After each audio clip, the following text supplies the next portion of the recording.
कृष्ण गोविंद हरे मुरारे हे नाथ नारायण वासुदेवाय हे नाथ नारायण वासुदेवाय हे कृष्ण गोविंद हरे मुरारे हे नाथ नारायण वासुदेवाय हे नाथ नारायण वासुदेवाय हे नाथ नारायण वासुदेवाय। श्रीमद् भागवत जी का मूल पाठ दसम स्कंद का अथैक 55वां अध्याय।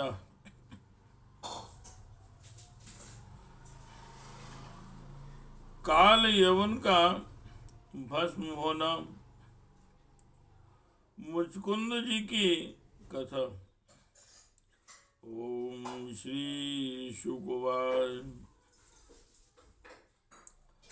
तम विलोक्य किसकांत तम विलोक्य विनिष्क्रांत मुनिंजहान विबोधुपम दर्शनीयतमं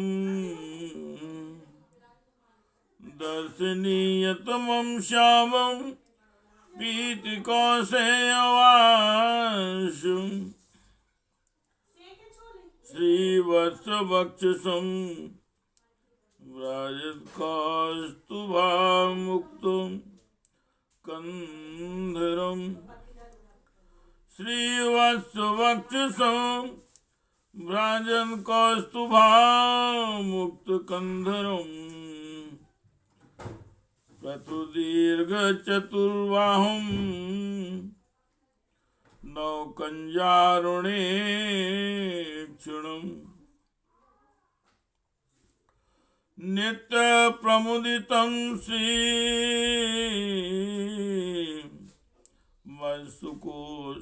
सुकुपोलं शुचिस्मितम् मुखारविन्दं बिभ्राणं स्फुरन्मकरकुण्डलं वासुदेवो ह्यामिति युमाक्षीवत्सलाञ्छनः चतुर्भुजो अरविन्दाक्षो वनुमाल्यति सुन्दरः लक्ष्मणे नारद प्रोक्तेर्नान्यो भवितुमर्हति निरायुधश्चलन् पद्भ्यां योऽस्येऽने निरायुधा। श्री सुखदेव जी महाराज कहते हैं, प्रिय परीक्षित, जिस समय भगवान श्री कृष्ण मथुरा नगर के मुख्य द्वार से निकले उस समय ऐसा मालूम पड़ा मानो पूर्व दिशा से चंद्रोदय हो रहा हो। उनका श्यामल शरीर अत्यंत ही दर्शनीय था। उस पर रेशमी पीताम्बर की छटा निराली हो रही थी। वक्षस्थल पर स्वर्ण रेखा के रूप में श्रीवत्स चिन्ह शोभा पा रहा था और गले में कौस्तुभ मणि जगमगा रहे थे।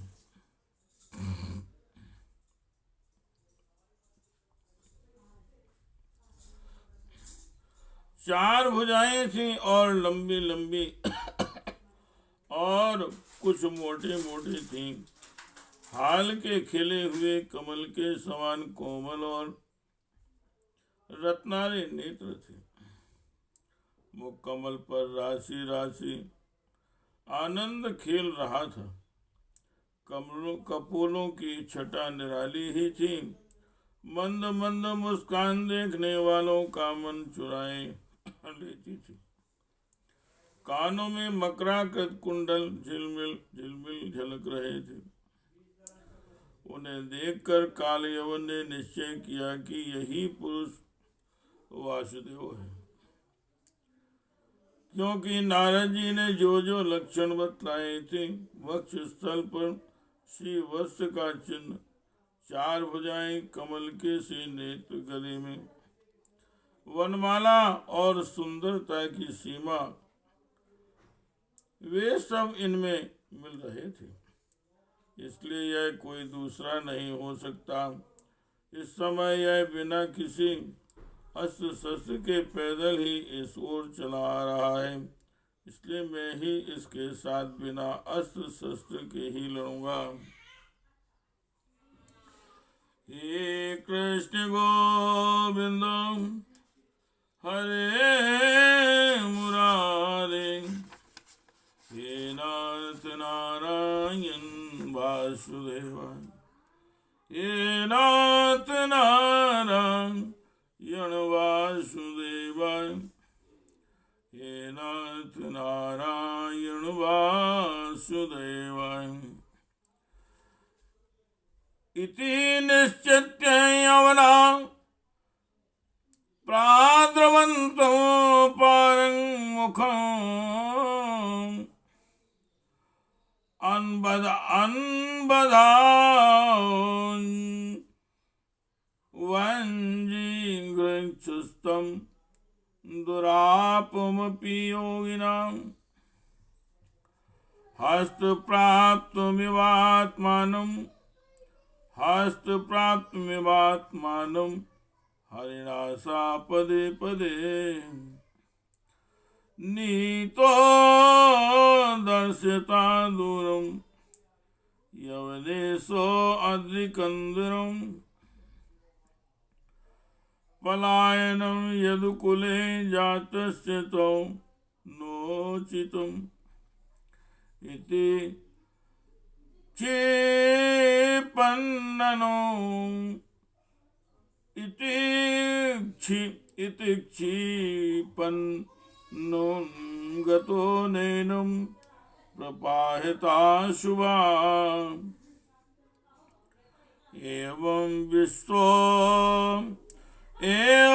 क्षिप्तोऽपि भगवान् प्राविशद् गिरिकन्दरं, सोऽपि प्रवस्थितस्तान्यं शयानं दादृशेन,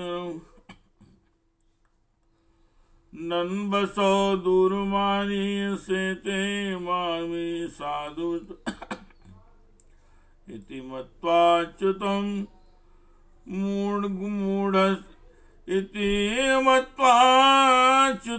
मूढस्तं पदाशमताडयत्, सावुत्थाय चिरं सुप्तः शनैरुन्मील्य शोचने, दिशो विलोक्यन् पार्श्वे तं दृक्षुदवस्थितम्।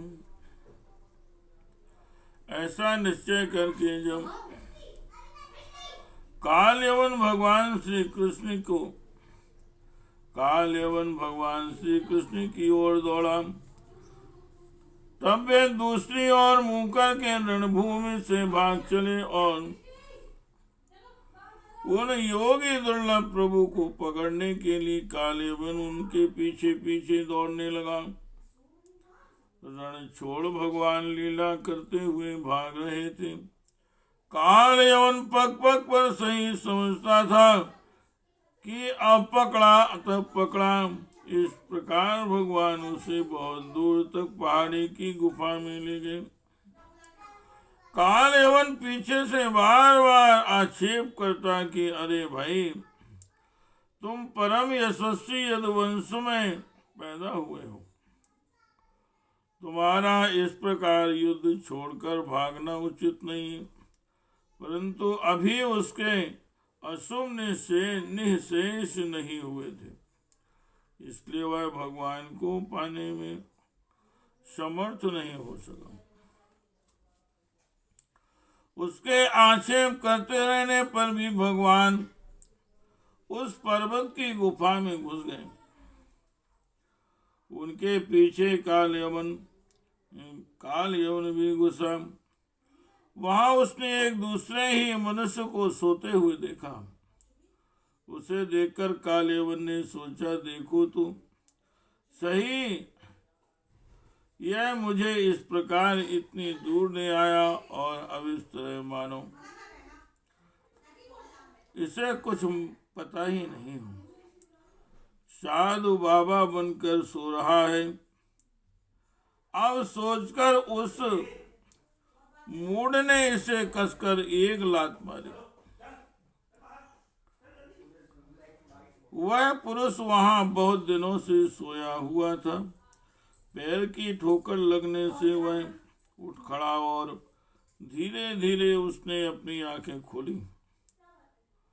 इधर उधर देखने पर पास ही कालयवन खड़ा हुआ दिखाई दिया। हे कृष्ण गोविंद हरे मुरारे, हे नाथ नारायण वासुदेव, हे नाथ नारायण वासुदेवाय। सातावत्तस्य रुष्टस्य दृष्टिपातेन भारतो, देहेनाग्निना दग्धो भस्म साधु भवन क्षणान्। परीक्षण वह पुरुष इस प्रकार ठोकर मार कर जगाए जाने से कुछ रुष्ट हो गया। उसकी दृष्टि पड़ते ही कालयवन के शरीर में आग पैदा हो गई और वह क्षण भर में जलकर राख का ढेर हो गया। हे कृष्ण गोविंद हरे मुरारे, हे नाथ नारायण वासुदेव, हे कृष्ण गोविंद हरे मुरारे, हे नाथ नारायण वासुदेवाय। ओम श्री राजुवाय। को नाम सापमान ब्रह्मन कस्य क्यों वारे ऊंचा, को नाम सापमान ब्रह्मन कस्य क्यों वारे ऊंचा, कस्मात् गुहां गता शिष्ये किंतेजो यवनार्दना। राजा परीक्षित ने पूछा, भगवान जिसके दृष्टिपात मात्र से काल यवन जलकर भस्म हो गया, वह पुरुष कौन था, किस वंश का था, उसमें कैसी शक्ति थी और वह किसका पुत्र था। आप कृपा करके यह भी बतलाइए कि वह पर्वत की गुफा में जाकर क्यों सो रहा था।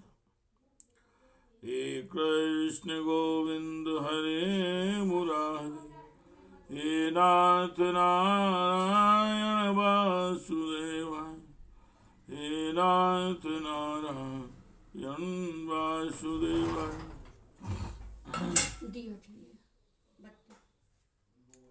हे नाथ नारायण वासुदेवाय, हे नाथ नारायण वासुदेवाय।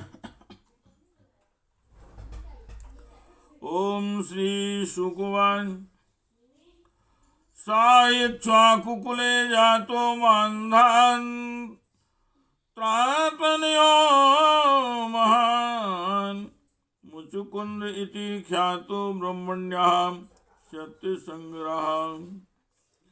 सायाचिता सुरगणेरिंद्रा धैर्यात्मरक्षणे, असुरेभ्यः परेतस्तद्रक्षाम् सोऽंकरो चिरम् लब्ध्वा गुहन्ते स्वापानम् मुचुकुन्दमथा ब्रुवम् राजन् विरमताम् क्रंचान् भवाना परिपालना। श्री सुखदेव जी महाराज कहते हैं, परीक्षित, वे इक्ष्वाकु वंशी महाराजा मानधाता के पुत्र राजा मुचकुंद थे। वे ब्राह्मणों के परम भक्त, सत्य प्रतीक, संग्राम विजय और महापुरुष थे। एक बार इंद्र आदि देवता असुरों से अत्यंत भयभीत हो रहे थे। उन्होंने अपनी रक्षा के लिए राजा मुचकुंद से प्रार्थना की और उन्होंने बहुत दिनों तक उनकी रक्षा की। जब बहुत दिनों के बाद देवताओं को सेनापति के रूप में स्वामी कार्तिकेय मिल गए, तब उन लोगों ने राजा मुचकुंद से कहा, राजन, आपने हम लोगों की रक्षा के लिए बहुत श्रम और कष्ट उठाया है, अब आप विश्राम कीजिए।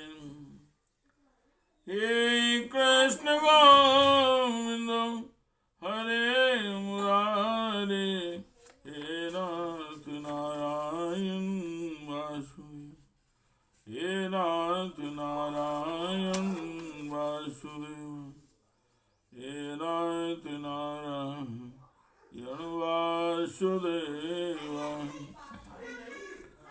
नरलोके परित्यज्य राज्यम् निहतकण्टकम् अस्मान् पालयतो वीरकामास्ते सर्वोचिताम्।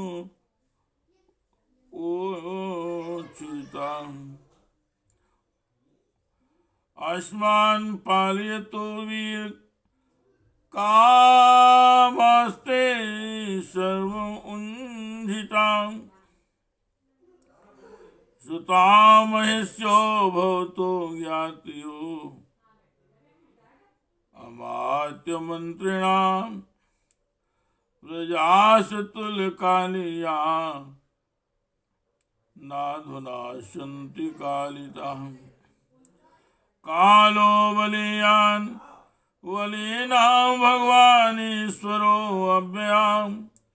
प्रजाकालयते क्रीडन् पशुपालो यथा पशून्। वरम्णी सुभद्रं तेरते कैवल्यमदिना।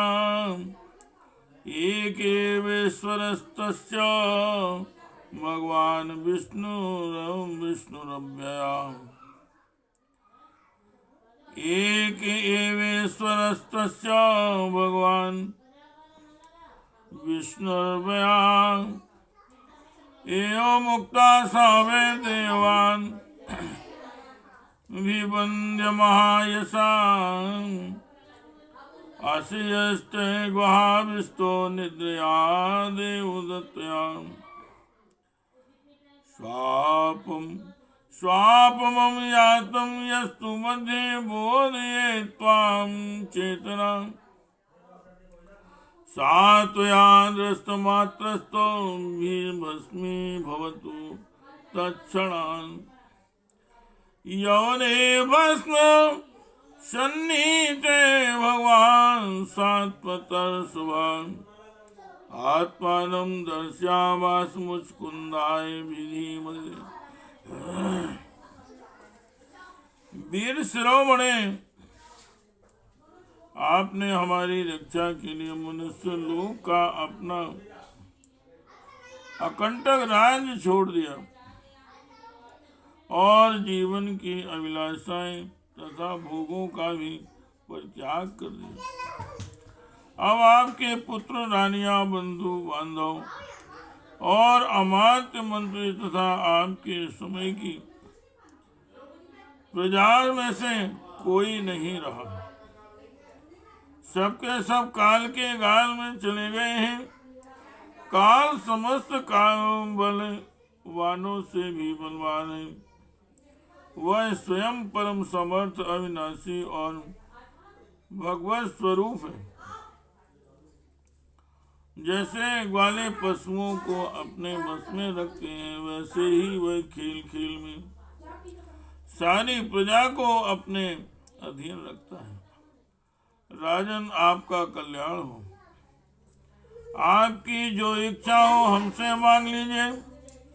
हम केवल मोक्ष के अतिरिक्त आपको सब कुछ दे सकते हैं, क्योंकि केवल मोक्ष देने की सामर्थ्य केवल अविनाशी भगवान विष्णु में ही है। परम यशस्वी राजा मुचकुंद ने देवताओं के इस प्रकार कहने पर उनकी वंदना की और बहुत थके होने के कारण निद्रा का ही वर मांगा तथा उनसे वर पाकर वे नींद से भरकर पर्वत की गुफा में जा पहुंचे। उस समय देवताओं ने कह दिया था कि राजन, सोते समय यदि आपको कोई मूर्ख बीच में ही जगा देगा तो वह आपकी दृष्टि पड़ते ही उसी क्षण भस्म हो जाएगा। परीक्षित, जब काल यवन भस्म हो गया तब यदुवंश शिरोमणि भगवान श्री कृष्ण ने परम बुद्धिमान राजा मुचकुंद को अपना दर्शन दिया। हे कृष्ण गोविंद हरे मुरारी, हे नाथ नारायण वासुदेवाय, हे नाथ नारायण वासुदेवाय। तमालोक घनश्यामं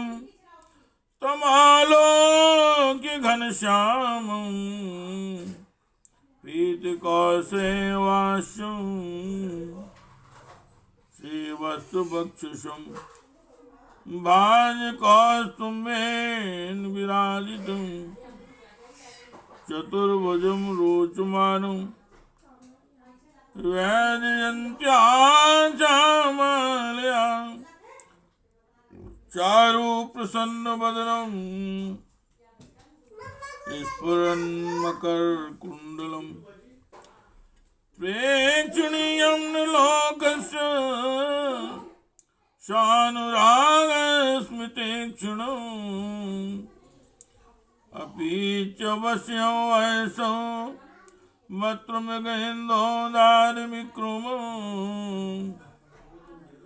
परप्रच्छं महाबुद्धि तेजसा तस्य दर्शिता संकितासन के राजा दुर्धर्षम्यो तेजसा।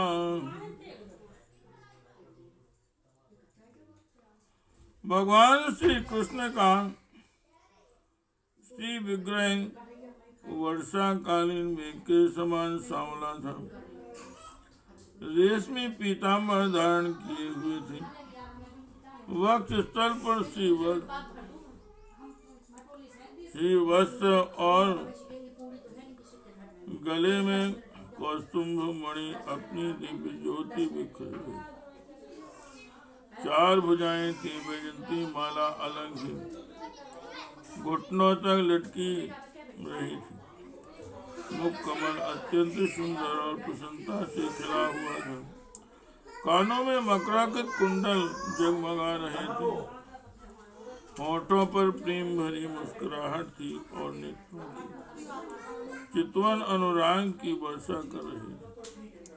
अत्यंत दर्शनीय अरुण तरुण अवस्था और मतवाले सिंह के समान निर्भीक चाल।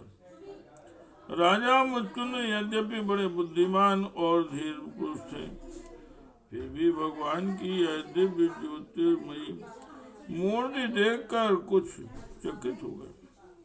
उनके तेज से हत प्रतिव हो शक पका गए। भगवान अपने तेज से दुर्धर्ष जान प्रति राजा ने तनिक शंकित होकर पूछा, हे कृष्ण गोविंद हरे मुरारे, हे नाथ नारायण वासुदेवाय, हे नाथ नारायण